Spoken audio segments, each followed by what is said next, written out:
The file number here is 2510690T.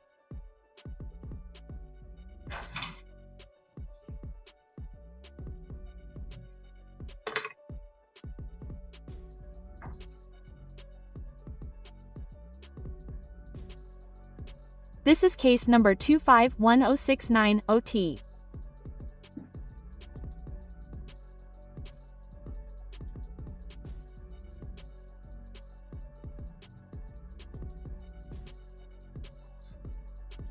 You received a ticket for driving while unlicensed and you have never applied for one.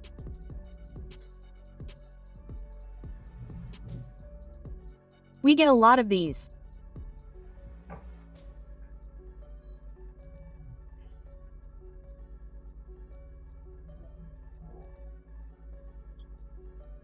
Since the charge has been filed, it carries a maximum possible penalty of up to 93 days in jail.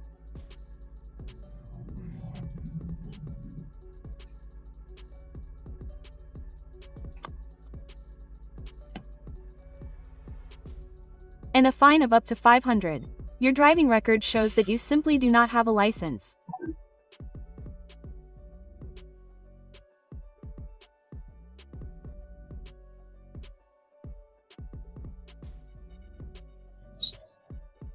You have had a license in another state.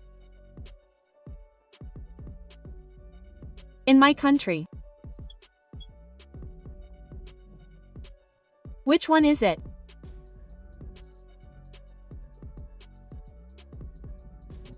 Mexico. Mexico. Which state in Mexico? Part of Michoacán. In fact, I have it translated here. Can you lend it to me, please?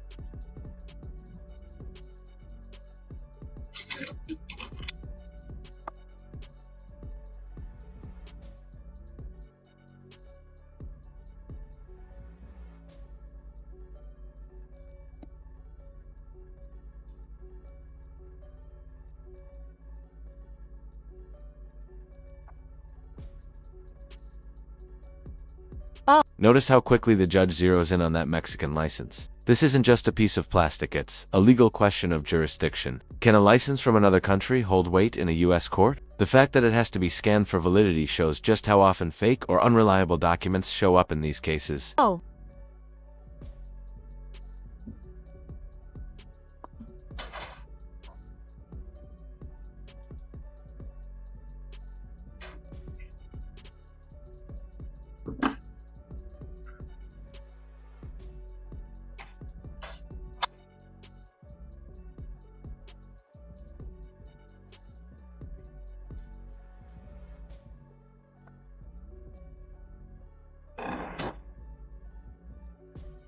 The license itself, the tangible license, but I don't have it with me right now. Where did you leave it? In the car.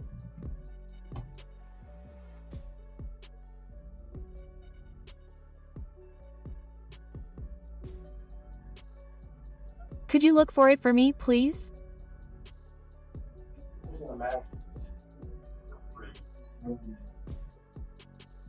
Real.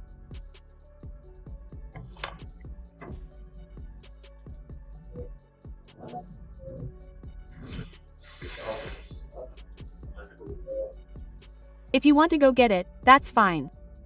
It has a QR code on it that I can scan with my phone to see if it's actually valid. Yes, that's fine. Okay.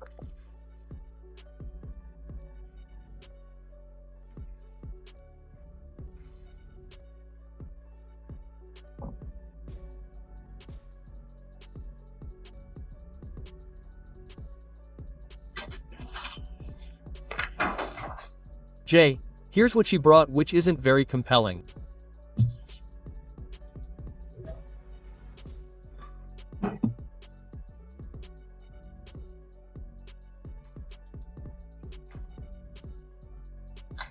People have I asked the guy he had one that wasn't valid. I said, where did you get it? Said I bought it in Elkhart. I went to the place. There's a place in Sturgis as well.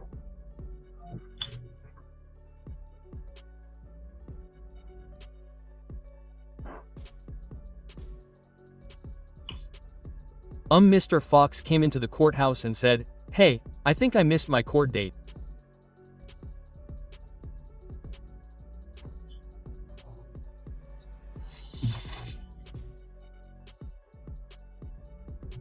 So they gave him today. In defense of him, he didn't show up on the day he was supposed to be here, but apparently the jail gave him the wrong day. This part is interesting. The defendant actually showed up at the courthouse earlier, thinking he missed his date, only to be rescheduled. That might win him some sympathy, but skipping an official court date, even by mistake, usually doesn't sit well with judges. Do you think he's being genuine, or playing for leniency? He was here now.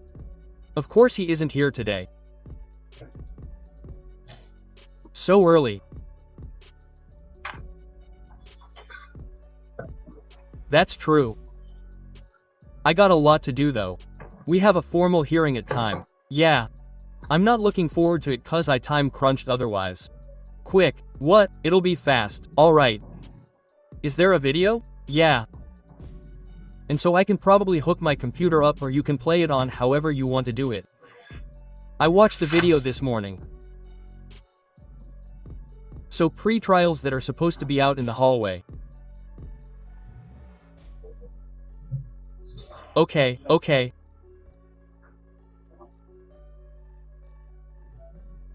Well, we'll do. We've got Mr. Rubio who drove here. Oh, there you go. And we'll do that one next. And then we've got Jose Garcia Alvarez, which is a pre-trial which needs help on.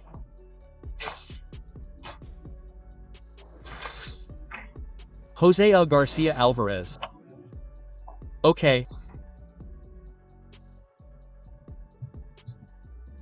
Luke Lore, thank you.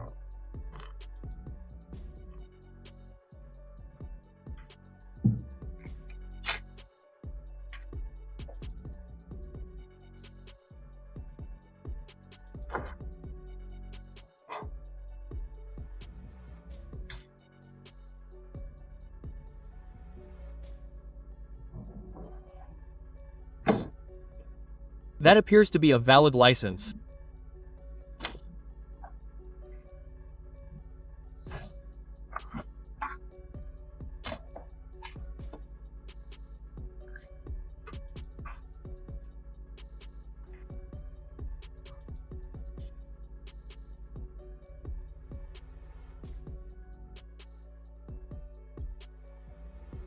We have this problem often.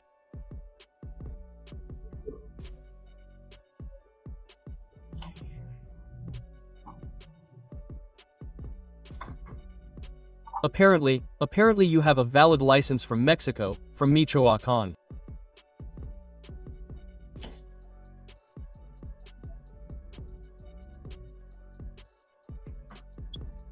However, we are not in Michoacan.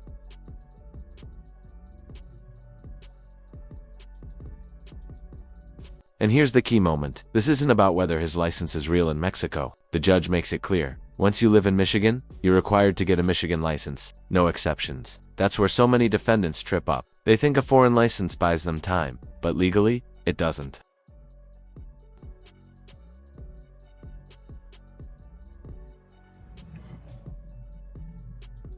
If you come here to visit, on vacation, or if I were to visit Michoacan, I would drive from Michigan into Michoacan.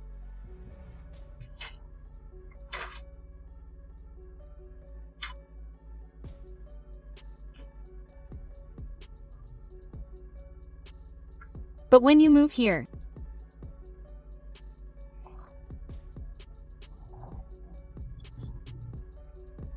is the understanding of the attorney that you have been here for 3 years.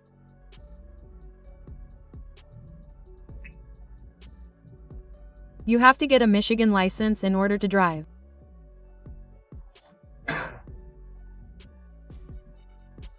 I don't know. What is the law in Indiana?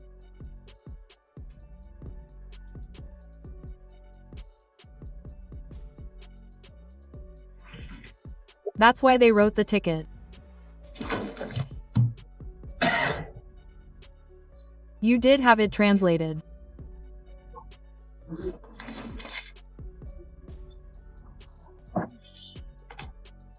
which may be sufficient in Indiana.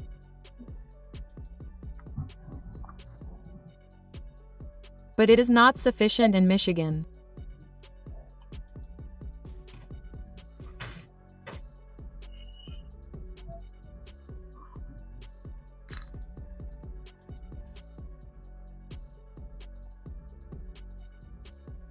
It's very difficult to get a foreign license validated here in Michigan.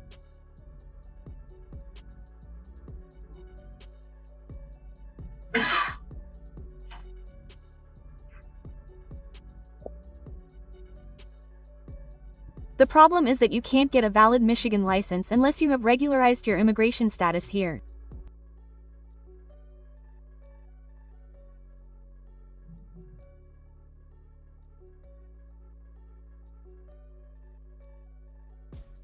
Credit where it's due. The defendant did more than most by translating his license and bringing it forward. The judge even admits most people show up with fakes, but effort isn't enough. If you live in the state, you must follow state laws. This is where compassion collides with cold, hard legality.